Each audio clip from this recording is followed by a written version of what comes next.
Quelle est la plus grande arme de l'enfer? C'est la mort, le dernier ennemi. 1 Corinthiens 15, 26. La mort n'est pas amie. La mort est le dernier ennemi, le dernier jugement concernant l'Égypte. La forteresse de l'enfer était brisée, le pouvoir de la mort a été pris en otage pour permettre l'émancipation du peuple. C'est ce que Christ faisait sur la croix. La parole de la croix, c'est cela. La puissance de l'enfer a été brisée dans son essence même. La mort a été saisie pour accomplir l'intention de Dieu au lieu de la limiter. En Égypte, la parole, par la verge, touchait le premier-né avec la mort. L'enfer était piqué avec sa propre piqûre au cœur même de sa constitution. Mais ce n'est pas tout. Cette même verge faisait aussi sortir le peuple. Elle œuvrait pour le racheter de l'Égypte, lui permettant de traverser la mer Rouge. Toi, lève ta verge, étends ta main sur la mer. Exode 14, 16. La parole de la croix est la parole de la vie triomphante sur la mort. La mort est vaincue et la vie de l'incorruptibilité ont été mis en évidence.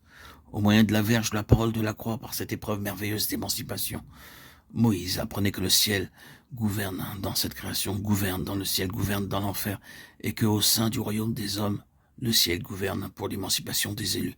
Tout cela, c'est l'histoire de l'intervention du céleste. Tout cela n'est pas survenu tout de suite. Et vous demandez certainement pourquoi cela avait été gradué de cette manière. Ce que signifiait cette verge était seulement partiel au commencement, mais gagné en force et en puissance au fur et à mesure de sa progression. Il y a deux aspects à cela. D'une part, il y a la nature progressive de cette éducation. Elle est graduelle. Nous ne parvenons pas tout de suite à voir et à connaître la pleine puissance céleste. Nous l'apprenons peu à peu, c'est graduel. Est-ce que nous n'apprenons pas cela? Nous apprenons de manière simple combien le ciel est plus grand que la terre, que l'homme, que la nature et que l'ennemi. Nous apprenons pas à pas et de plus en plus ce que signifie cet immense et infini ascendant du céleste. Mais il y a aussi l'autre aspect. Dieu, par ce moyen, attire graduellement à découvert les forces opposées, en les réduisant peu à peu. J'endurcirai le cœur de Pharaon, j'endurcirai le cœur de Pharaon. Pharaon endurcira son cœur. Dieu aurait pu le renverser en une seule fois, mais il va le maintenir jusqu'à son extrême limite. Le pouvoir de ce monde va être extirpé et mis en évidence jusqu'à ce qu'il atteigne sa pleine expansion et rencontre le pouvoir infini du ciel. C'est alors que la supériorité du ciel se manifestera après tout d'une manière très simple. Nous avons dit souvent cela, et c'est vrai, quoique nous puissions pas le saisir, le voir ou le définir, la vérité, c'est que cela se fait par la puissance qui agit en nous, l'infinie grandeur de sa puissance. Éphésiens 3, 20. Nous ne savons pas, nous ne sommes pas capables de mesurer l'immensité des forces qui agissent contre une âme sauvée, l'immensité des forces qui se liguent ensemble contre le plein dessein que Dieu a conçu pour son peuple. Nous le connaissons un peu, mais nous le connaîtrons de plus en plus à mesure que nous progressons. Quand il dit l'infinie grandeur de sa puissance, ce n'est pas simplement une question de langage, c'est une tentative, seulement une tentative, par le moyen du langage, par des superlatifs, par tout ce que le langage humain peut dire, d'exprimer la réalité.